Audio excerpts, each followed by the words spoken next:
want to amend the law creating the PICAB. Kailangan lagyan ng mas matinding power, mas maraming koordinasyon at coordinate sa DPWH, hindi lang sa DTI. So my line of questioning is towards that. Kung ano mga naging performance nyo, ang ginagawa ninyo, paano kayo paano yung dinidisqualify, paano yung license ninyo. I heard you have 45,000 accredited contractors nationwide. Mambigat eh. Tapos, ang sababi niyo maliit na kumpanya kayo. Maliit na agency lang kayo. Tatlo yung board member nyo. Yung dalawang board member mo, are you aware that they are contractors also? Engineer Takay? Yes, Your Honor. I am aware. In fact, EGB has actually filed a voluntary leave of absence the day after their name appeared on the list of the president. So when they were appointed by whoever, President Duterte or President Marcos, because I know for a fact you were appointed by President Duterte originally, di ba? We'll give you more time, Senator Soto, para yung ibang gustong magtanong. Sige. Let me just re-emphasize, lahat po dapat makapagtanong, but ilimit muna natin sa first 5 minutes, pagkatapos pag may time tayo. So, ayan, napanood nyo na po kung gaano po kagarapal ang ginawa na pagpapahinto ni Marcoleta dito kay Tito Sen. Diba? Nakita niyo po kung gaano pigilan na mapunta sa mga Duterte ang issue. Sa totoo lang po, ilang beses yan na pinipigil po talaga etong pagkakasambit o pagkakaugnay ng mga flood control project ni Digong dito po sa Blue Ribbon Committee ng Senado. Nandyan din po ang SunWest Corporation. Nagbigay ng 30 million na campaign donation para kay Chis Escudero. Wala pong nagtanong. Hindi nila kinumpronta. Ang tinutukan nila ay ito pong wawaw at itong mga diskaya. Ikaw ba naman, tatanungin mo ba yung SunWest? Nagbigay ng 30 million yan. Kaya Chis Escudero, Senate President yan eh.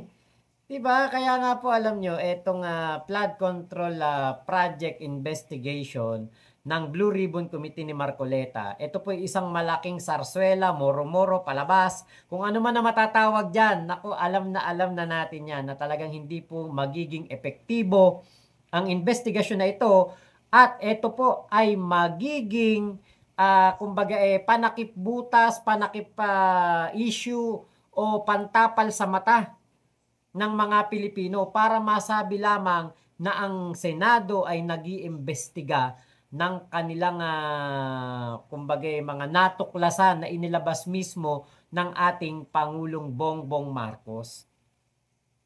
Diba, nakita natin hayag na hayag, litaw na litaw, lutang na lutang po ang napakagarapal na ginagawa nitong si Marcoleta. Bakit mo pinipigilan si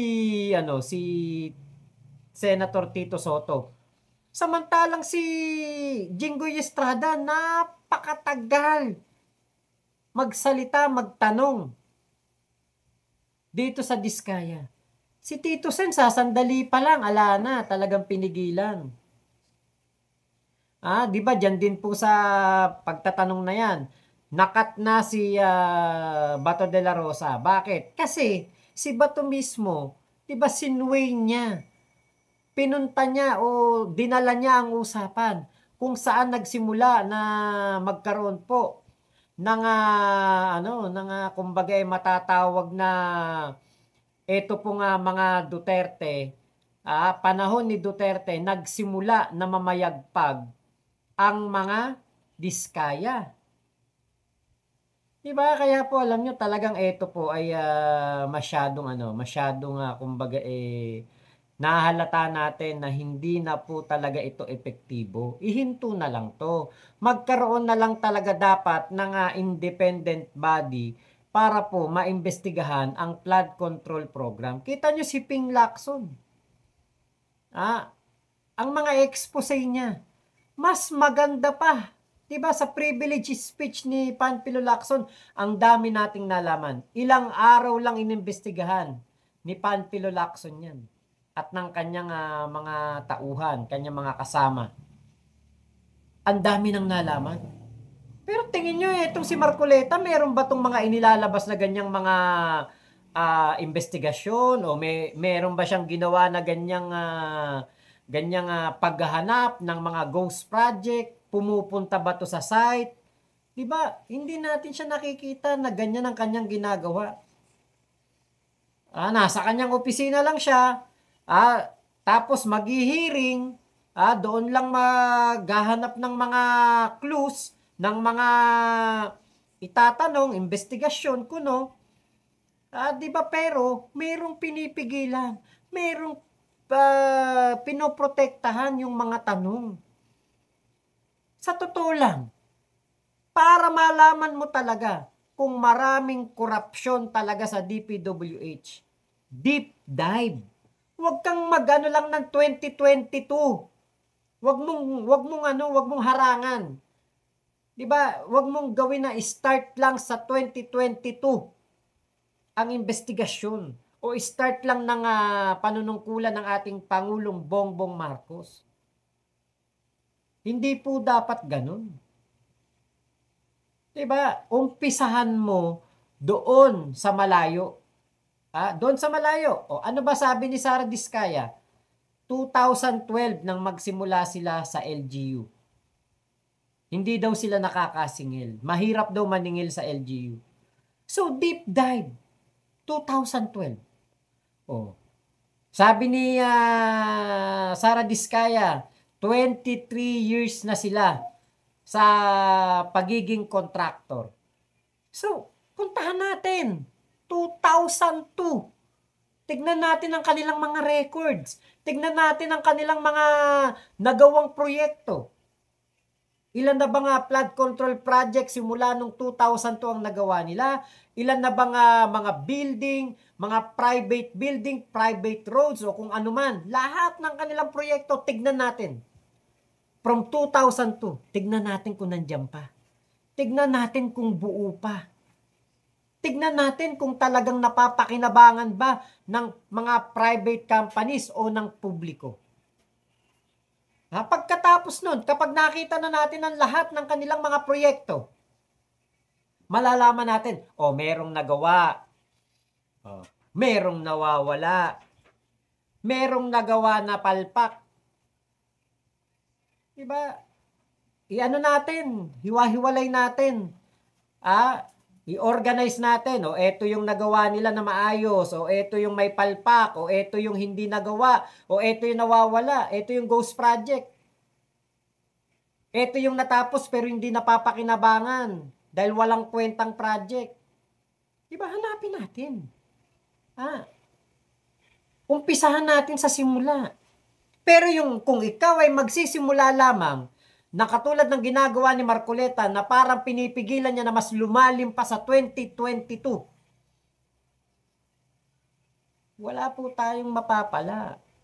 Hindi natin makikita ang pinakapunot dulo. Hindi natin makikita kung ano ba talaga ang naging sanhi ng mali. Kung saan nagsimula ang mga mali. Kung saan nagsimula ang mga palpak. Kung saan nagsimula ang mga ghost project. Alam nyo kasi ito si Marcoleta matalino yan. At maaaring yung ibang mga kongresista matatalino yan. Yung mga ibang mga senador matatalino yan. Hindi naman sila mga magiging abogado, engineer, accountant, di ba? Mga teacher. Hindi naman sila magiging ganyan Kung hindi sila mga magiging, kumbaga mga professional. Kung sila'y mga bobo. Pero pangkaraniwan, yung kanilang talino ay natatapalan ang kanilang mga mata. Ganyan sila. Ayan, naghihiring. Naghihiring. Papakinggan ang sinasabi. Magtatanong, di ba? Mag-i-interpellate. Iko-questionin. Iimbestigahan ng kumpanya. Dilat ang kanilang mata pero may nakaharang. Ano yun? Nakaharang ang kanilang mga interes. Siyempre, alangan namang hindi protektahan ni Marcoleta, si Digong. Diba? Isa yan sa mga nagpanalo sa kanya. Malaki utang na loob niya sa PDP laban. Alam nga namang hayaan niya na si Tito Sen, banggitin yung Duterte, di mawawala sila sa track. Mawawala sila sa linya, maliliko. Kasi ang pinupunto dito, at ang gusto talaga nilang malaman dito, ay yung sa kongresista. Narinig ko dyan, si Marcoleta, pinipilit tanungin, sino ang nagpasimuno nito? Sino sa Congress? Sino ang nagbigay ng budget? Pinipilit yung tao. Parang inooperan pa nga nung una, parang parang magsalita ka na lang, magturo ka na lang. Poprotektahan ka. Walang criminal case na isasampa. Ituro mo lang kung sino. Kasi ang nakikita ko dito, gusto ni Marcoleta na ang mapinpoint lamang at ang maparusahan lamang ay yung mga kongresista na siyang tumatanggap ng kickback, tumatanggap ng lagay, tongpats, nangongomisyon sa mga proyekto. Walang problema dun Walang problema dun. Kung meron talagang kailangan pagbayaran ang mga kongresista na kurakot, walang problema dun. Pabor tayo dun. Gusto nga natin yun. Pero, diba, be fair naman. Nandyan yung mga senador nyo. Ilan lang naman yung senador nasangkot sa mga kontraktor o may connection sa mga kontraktor. Joel Villanueva. Yung sa San Jose Builders ba yun? O si Bongo. O yung kumpanya ng kanyang ama at kumpanya ng kanyang kapatid. O tapos itong si Chis Escudero, Senate President. Tumanggap ng pera mula sa SunWest. Diba? Tatlo lang naman yun ba't wala man lang nagtanong dun sa mga taga SunWest? Kung totoo bang nagbigay ng 30 million? Kung bakit sila nagbigay ng 30 million? Bakit ang pinag-iinitan yung Wawaw? Tinanong pa nga yung Wawaw, meron yung video yung taga Wawaw, yung ayaw magsalita, yung puro I invoke my right to self-incrimination. Yung ano na yun yung lumabas na, nung parang pauwi na. Alam niyo po ba na tinatanong yan, di ba kayo nakokonsensya? Abay, dapat nating tanungin si Digong kung siya ba'y hindi nakokonsensya. Dahil panahon pa lang ni Digong, siya mismo ang nagsabi, siya mismo ang nagpangalan sa mga kongresista na sinasabing tumatanggap, may korupsyon sa DPWH at nangongomisyon o tumatanggap ng lagay, nangongomisyon. Ba't walang nakasuhan? Ba't walang nakulong? DPWH ang sinasabi dyan. Si Greco Belhica ang ano ba yan? Yung sa corruption. Siya ang nag-report kay Digong. Tapos ang nangyari nung ni-report kay Digong, walang ebidensya. Kung sino-sinong mga kongresista ang binanggit ni Digong sa kanyang talk to the people, pinangalanan ang mga kongresista, pero walang nakasuhan. Sinasabi niya malala ang problema sa DPWH, sa corruption sa DPWH. Wala siyang nakasuhan ni isa. Walang natanggal. Walang nakulong na mga district engineer o regional director. Wala. Diba? So, kailangan laliman yung investigasyon. Hindi yung kapag may mababanggit na Duterte, mag-iiba ihip ng hangin, pipigilan yung nagtatanong. Kita nyo si Senator Risa Hontiveros din. Halatang halata na pinipigilan. Talagang hinuhold. Hindi pinagtatanong. Kaya nga 'di ba kita nyo si Senator Senator Tulfo. Rapi Tulfo. Nabuisit kay Marcoleta. Nainis. Dahil sa hindi pagkakapantay-pantay ng oras. Pag sinabing 5 minutes, sige 5 minutes. 'Di ba orasan? O pagkatapos na yung 5 minutes niya, o yung isa, orasan ulit. Naintindihan natin si Marcoleta ang chairman. Pero, di ba, siya, ang haba niya magsalita, ang haba niya magkukuda. Oh. Pero mapapansin mo, parang walang kwenta yung mga kanyang mga sinasabi eh. May nagtatanong daw sa kanya, tatungkol dun sa tax. Ano daw ba isasagot? Kung sabihin daw ng mga tao na hindi muna sila magbabayad ng tax dahil sila daw ninanakawan lang. Diba?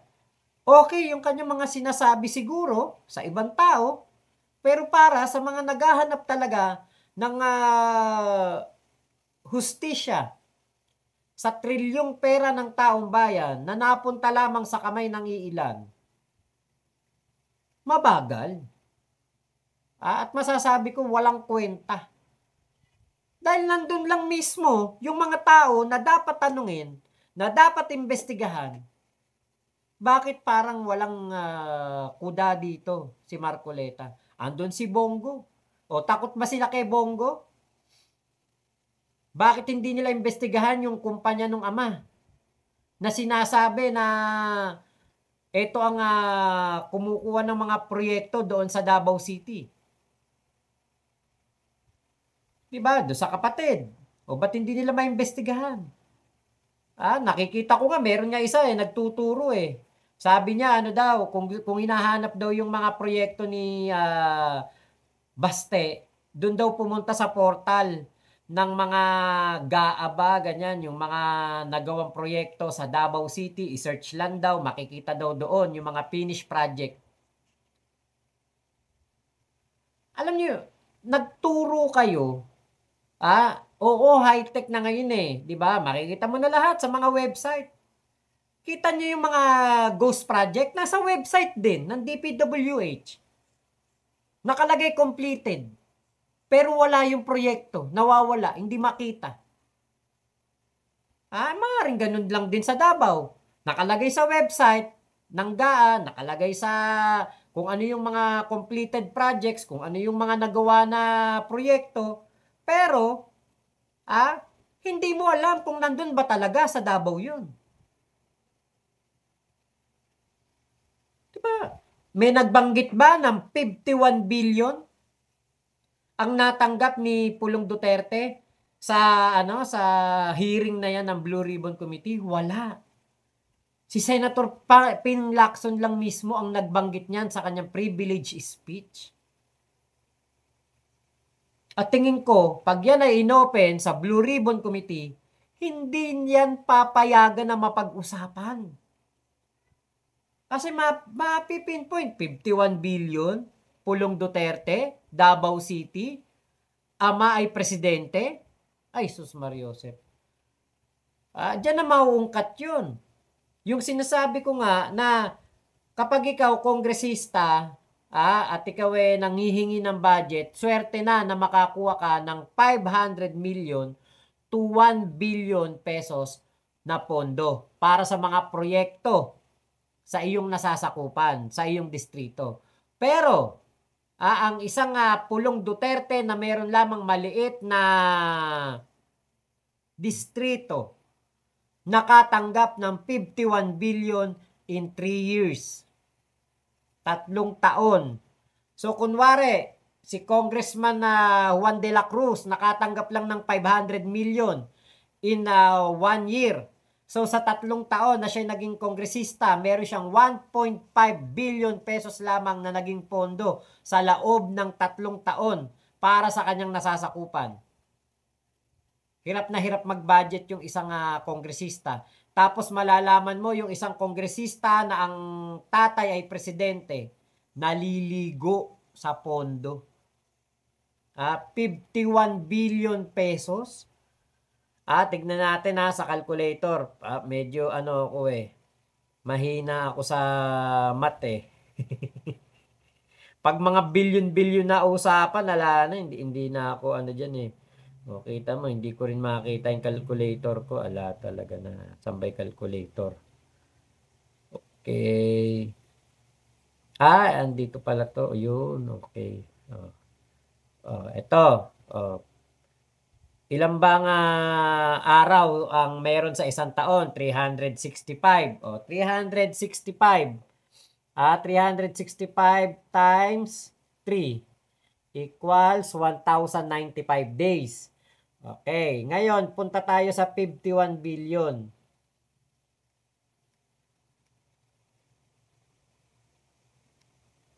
Ayan. Ang daming zero. Ang dami ng zero eh. Ilan ang zero nito? 51 billion. Siyam. Siyam ang zero. 51 billion. Divide by 1,095. Tama ba? 1,095 yung kanina. 1,095 nga. Ayan 51 billion divide by 3 years. 1,095 days. 46 million a day ang kailangang gastusin ni Pulong Duterte. Ano na yan? Kumbaga, yung hindi naman pantay-pantay na puro, kumbaga, yung kanyang nakuha ganong halaga, pantay-pantay. Hindi naman ganon. Pero, yan na lang yung pinakaano natin, parang summary ng natanggap ni Pulong Duterte. Yun yung pinaka parang ano niya, minimum na lang. Inano na lang natin. Yan ang ganun kalaki. 46 million a day. Ang tanong, saan proyekto kagagastos ng 46 million a day? Buti sana kapag ganyan ang nagastos, makikita natin na wala nang baha sa Davao City. Kaya lang, mismo pong mga taga Davao City, ang nagsasabi, nagrereklamo, nagpo-post ng kanilang mga nararanasan na pagbaha sa Davao City, especially doon sa distrito ni Pulong Duterte. Inasabi nila ang mga ghost project nandoon daw sa Luzon. Ang pagbaha na malala nandoon sa Luzon. Bakit daw ang iimbestigahan ay Davao? Bakit daw ang pinagpipilitang imbestigahan ay ang Davao? Bakit ang Davao ba? Wala bang baha? Diba? Ang Davao ba walang ghost project? Nakakasigurado kayo. Diba? Yan yung yan yung mga dapat talagang imbestigahan. Di kung walang ghost project, kung tapos lahat ng proyekto ni Pulong Duterte, di okay. Diba? Pero ang importante, imbestigahan. Wag tumutok lang sa 2022 pataas. Dapat simula doon sa kung sinabi ni Diskaya, 23 years na silang contractor, simulan doon. Hindi yung iimbestigahan lang 22 onwards. Nung narinig ni Bato na etong mga Diskaya, nagsimula nung panahon ni Digong na namayagpag sila sa DPWH nung 2016 onward. Natulala si Bato. Ano sabi? Be definite sa ano mo, sa iyong sa iyong sagot. You're under oath. Biro mo mga ganun lang. Tatakutin ng you're under oath si Sara Diskaya. Diba? Okay nga yun matanong si Sara Diskaya. Okay yun. Walang problema doon. Diba? Malalaman natin kung talagang sila ba ay mga nangurakot, tumanggap ng talagang may mga anomalya sa kanilang mga proyekto, tumanggap ng mga proyektong hindi naman sila ang gumawa, pinahiram lang yung kanilang kontrata, o ginamit lang ang kanilang kontrata sa ibang kontraktor. Okay yun. Malaman natin yung totoo. Kung saan ba talaga galing ang yaman nila. Pero sana, kung gaano sila katapang sa mga kontraktor, ganon din sila sana katapang sa mga kasama nilang senador. Diba? Kayo po, ano po masasabi nyo dito sa aking vlog na ito? Ano po ang inyong komento dito? I-comment nyo lang po dyan sa baba. Maraming salamat po sa pagsama nyo sa vlog ko na ito. Thank you po sa lahat po ng ating mga tropa pips na manonood. Mamaya po, magla-live ako mga 9 or 10 o'clock. Naka-live po ako. Maraming salamat po, Mama Chup Chup. Love you, love you. God bless us all, Pilipinas. God first. Thank you po.